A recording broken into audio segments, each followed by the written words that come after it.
£9,250 can get you a lot of things. 3 MacBook Pros, 4 55-inch Samsung TVs, 77 years of Netflix, or an overpriced Open University. Every year the government gives us students £9,250, which we don't see because it immediately goes to the university, which we then have to pay back to the government when we get older. But what does it get spent on? Well, 45% of it gets spent on teaching, which, you know, is now done over FaceTime. The remaining 55% is spent on other necessary expenses, like buildings and libraries and the student union, you know, all that stuff that we're allowed to access in a lockdown. Do you see where I'm going with this? Should we be refunded our tuition fees and our accommodation fees? Ladies and gentlemen, my name is Dave Mellows and welcome to the video. Immediately before we get into anything, make sure you press that like button and make sure you subscribe if you haven't already, and if you already have and you've decided to watch another video, then thank you very much, I really appreciate that. This video probably is going to annoy a few people, so make sure that if you have an opinion on this, then comment it down below and I promise I'll reply to each and every single comment. I do try and keep up to date with stuff that's relevant as much as possible, but if I do say something that's a little bit inaccurate, then just let me know down below and don't bite my head off for it, okay? Because the news is depressing, I don't want to watch it. Okay, let's get straight into it. We're going to cover tuition fees first. I put on my Instagram story, should we be refunded the £9,250 tuition fee? And this is what you guys said. Okay, so first, yes, we should be refunded it. Tuition is not to the same standard. They are only kidding themselves if they believe they are. Someone else put yes, 100%. All of my lectures have been pre-recorded from last year and not one single live one. Right, the thing about this is we never see the money. That money is supposed to be used to give us the best possible education. It's hard because if you think about it, we are kind of getting that. We are getting the best possible education for us in this time. Someone else has put a partial refund due to facilities being closed and online learning not getting what we paid for. Okay, this is a bit more down the middle. I think a lot of people will be able to get on board with this.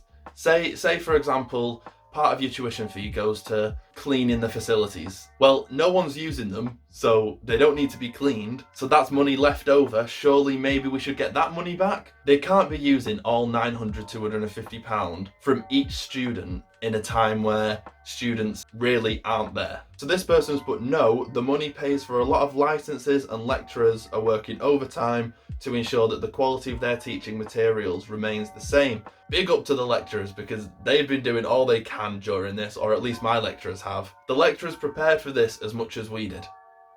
In other words, no one prepared for this. For example, one of my lecturers this term, he normally delivers a seminar where we all get to try on Roman armour and he brings in swords and everything, where this year, obviously we couldn't do that because we can't touch things. So instead what he did was he still brought in all of the equipment, but instead he just brought them all in and held them up and we just had to look at them, which in there he said he's gutted because this is normally one of the best seminars he delivers, but we can't do that. But at the same time, say there's like a trip to a museum. A lot of this is going to be linked into history because that's what I do. Say if there's a trip to a museum, that a bit of the tuition fee gets paid towards that. Well, we can't go on it, so shouldn't we get that money back? There's two solid sides to this argument. I think the majority of students are looking at this thinking, if there's a chance for me to get my money back, then I want my money back. And I'm in that position as well. If you're going to give me my money back, I'm not going to refuse it. I think the general part of the tuition fees is, I don't really think we're going to get them back just because they fund the university. And I get that a lot of the universities, they're not struggling for money, but they still rely on that money coming in to then help us students. Okay, but the big question isn't on tuition fees because like I say, we don't really stand a chance on that. The big question is on accommodation. Should we be refunded for this term's accommodation? So just so we're all on the same page and we're all caught up on Boris's announcements, let's all watch together what he said about this.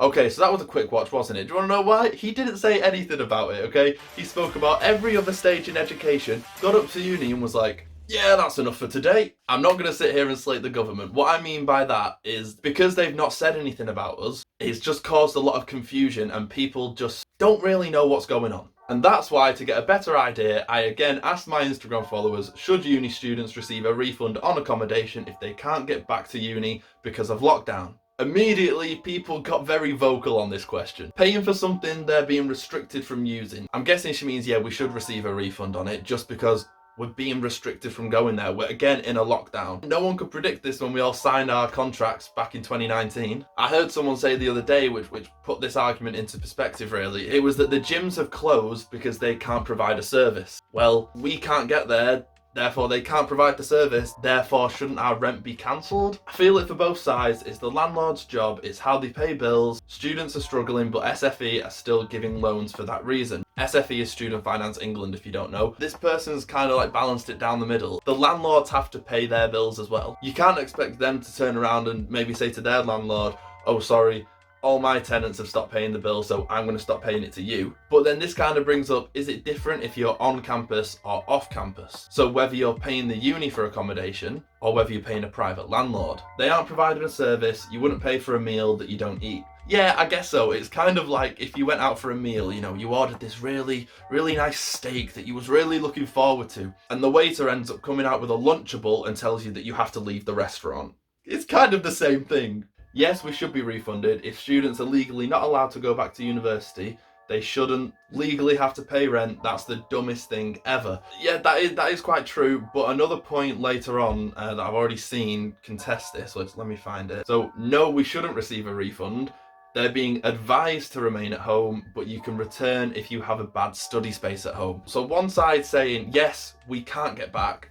The other side saying, well, really, you're only being advised to stay at home. You can go back if you say you've got a bad study space. I'm not telling you what to do. Just if you are traveling back to uni, then make sure you don't take the virus with you, because I kind of want to go back on nights out. Okay, I've not actually thought of this one before because it wouldn't actually apply to me. This person suggested that, well, maybe bills we shouldn't have to pay if we're not living there, which is a good point. Why should you have to pay for heating and electricity that you're not using? In a lot of cases, it's not the students' own money being used, it's the government's. I'm kind of laughing because this triggered a lot of people. I shared this one to my story and I ended up getting quite a few DMs about this. One of the replies kind of hit the nail on the head with this, saying, yeah, the money's coming from Student Finance England, but it's a loan that we have to pay back. Therefore, at the end of the day, it's technically our money being spent. And the tough part of it is not everyone actually gets a student loan that's enough to pay for their rent. So it's either you don't get enough and you have to use your own money immediately to pay the rent, or you do get enough so you use the Student Finance England money, which then you end up paying back anyway. So in the long run, you're still going to be using your own money. I think a lot of the rest of them are, oh wait, no, this one says it's frustrating for everyone to pay rent, but we should be helped because we were sold a lie. This I'll openly say I don't really agree with the lie part of it, at least, because we weren't sold a lie. You signed a contract to say you want to rent out this house or this flat for a certain amount of time. You can still do that. It's not their fault that you can't actually get back now because of lockdown, and therefore I wouldn't actually class that as a lie, more of a change in circumstances. Before I tell you my stance on it, I'm going to let you know I'm about to pay 1.4k for a house that I'm not going to be living in for the next few months. My stance on it is, even though it's guidance, if you can stay at home, then stay at home.